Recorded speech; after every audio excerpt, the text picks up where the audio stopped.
P and Q started simultaneously, one from point A and to B, and second from point B to A. P's speed is 6/5 of Q's speed.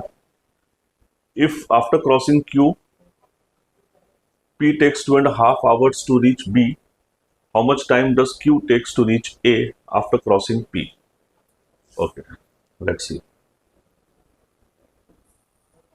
ये दो points हैं A और B.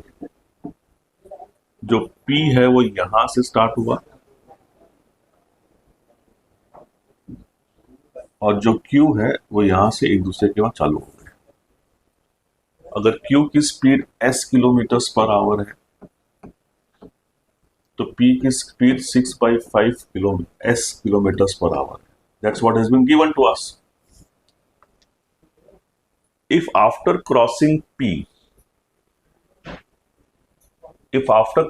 Q, तो letter से दोनों मिले यहां पर, ये यहां से यहां चला, ये यहां से यहां चला, तो इसको t आवर्स लगे होंगे और इसको भी t आवर्स लगे होंगे, बिकॉज जब मिले तो दोनों ने सेम टाइम ट्रैवल किया होगा. If after crossing Q, P takes 2.5 hours to reach B, तो अब यहां से Q निकल के P वापस यहां से यहां पहुंच जाता है इन 5/2 आवर्स और उसकी स्पीड है 6/5 s. बराबर है. और यहां पर इसकी B की स्पीड है s. अब बोला है how much time does Q take to reach A after crossing B. तो अभी Q यहां से यहां जाने में उसकी स्पीड s है, तो इसका टाइम पूछा हुआ है यहां पर, वो कितना लगाएगा ये पूछा है मेरे को.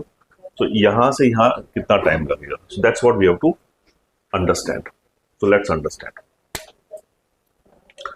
नाउ हियर जो s B से लेके इस पॉइंट पे C पे जो आया है वो t आवर्स में आया है, तो डिस्टेंस कितना कवर किया उसने, st.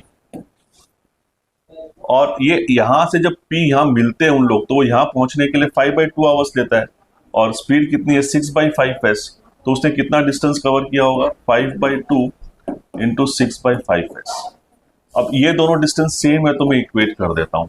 तो s से s कट जाएगा, ये 3 ये कट जाएगा, तो जो t है वो 3 आवर्स निकला कि नहीं निकला. जो t की वैल्यू 3 आवर्स निकल गई, मतलब लोग 3 घंटे बाद मिले होंगे. बराबर है. तो मतलब ये B भी यहां से यहां 3 घंटे चला होगा, 3 आवर्स. क्लियर. अब इस 3 आवर्स के अंदर एट 6.5 s की speed how much distance P would have covered. AC जो डिस्टेंस है it will be 6/5 s into 3, that is 18/5 s का डिस्टेंस चला होगा. I am talking about this distance, ये वाला डिस्टेंस. अच्छा, मैं इसको बोलता हूं कि let Q take t1 time to reach here from this point to this point. तो s की स्पीड से वो कितना डिस्टेंस कवर करेगा, s t1 करेगा. और ये 18/5 s और s t1 की वैल्यू सेम होगी, तो ये s और s कट हो गया. सो 18/5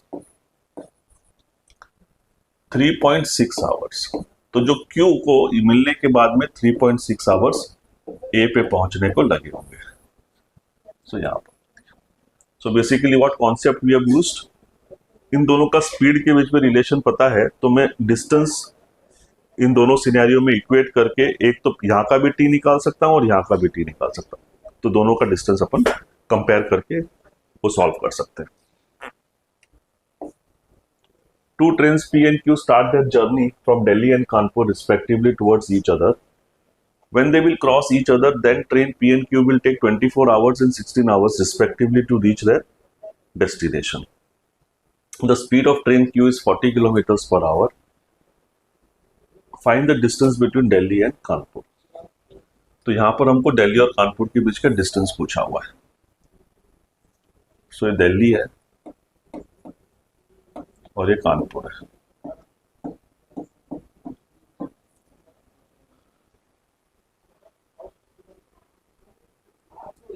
दिल्ली से P चल रही है ट्रेन, यहां से Q ट्रेन चल रही है, इसकी स्पीड 40 किलोमीटर पर आवर है, इसकी स्पीड पता नहीं है, लेट अस से it is s kilometre per hour. When they meet, so suppose ये यहां से यहां आया और Q यहां से यहां आया, तो ये T आवर्स चला होगा, ये भी T आवर्स चला होगा। When they cross each other, train P and Q will take 25 hours. तो P को यहां से यहां पहुंचने के लिए 25 आवर्स लगे और Q को यहां से वापस दिल्ली पहुंचने के लिए 16 आवर्स लगे। ये इंफॉर्मेशन दिया है। इसकी स्पीड 40 किलोमीटर पर आवर है और इसकी speed s kilometre per hour है, अपन ने एज्यूम किया हुआ है। तो अपने को इन दोनों का डिस्टेंस फाइंड आउट करना है। तो let us try to compare in this scenario first. तो सबसे पहले जब वो 40 किलोमीटर से चल रही है T आवर्स है, तो डिस्टेंस कितना कवर किया, ये 40 T किया कि नहीं किया। अब इसका स्पीड 25 अच्छा यहां निकाल लेते हैं। इसने कितना डिस्टेंस यहां से यहां कवर किया, तो ये डिस्टेंस 40 T है। अच्छा ये डिस्टेंस निकाल सकते हैं, 40 का स्पीड है 16 है, तो 640 किलोमीटर है ये डिस्टेंस। और ये s किलोमीटर से T आवर्स में कितना चलेगा, st, राइट। सो st की जो वैल्यू है वो 640 किलोमीटर है और इस सिनेरियो में ये डिस्टेंस 40 T है। And how much is this distance, this distance would be, speed is s and 25 hours लगा है, तो 25s है, ये 25s है। मतलब 40 T की जो वैल्यू है वो 25s के बराबर है, बराबर है। So what I can do is I can just take a ratio of this. st upon 40t is 640 upon 25s. ये t से t कट गया, 25 5 5 जा 5 8 जा, तो s स्क्वायर की जो वैल्यू है वो 640 इंटू 8 अपॉन 5 है। ये 5 कटेगा तो कितने से जाएगा, 5 1 जा 5 14, 5 128, so 128 into 8, so 128 into 8 will be 4 6 16 and 6 22 2 2, 8 1 जा 8 1024, तो s स्क्वायर की वैल्यू 1024 आई, तो s की वैल्यू 32 किलोमीटर पर आवर हो गई। तो मेरे को वो पहले वाली जो ट्रेन है उसकी स्पीड 32 किलोमीटर पर आवर मिल गई। ये पर्टिकुलर डिस्टेंस को सेम करके मैंने देख लिया। अब मेरे को टोटल डिस्टेंस निकालना है, तो ये तो 640 किलोमीटर है और इसकी स्पीड 32 है, तो 25 इंटू 32 करूंगा तो मेरे को ये डिस्टेंस मिल जाएगा। सो 25 into 30 750 and 25 into 2 will be 50, तो ये डिस्टेंस 800 किलोमीटर है।